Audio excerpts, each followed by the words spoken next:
Obviously, you want to rinse down in between every batch because the flavor is so intense. But I take it a step further, and it's my personal preference. A lot of guys don't agree with me, but this is what I do. I always sanitize in between flavors. Because this is gelato, because the flavor is so intense, I do not want any overpowering flavor from the last batch to interfere with what I'm doing now. And I can tell you from experience, I learned the hard way. I made some vanilla gelato, and my next flavor was biscotto.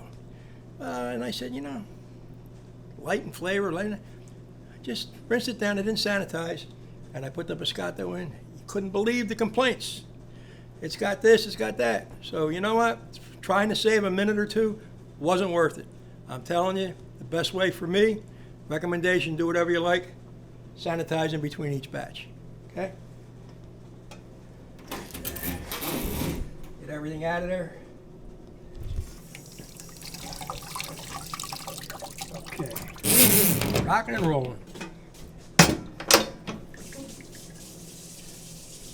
Now, we'll get rid of this and get ready for the next batch.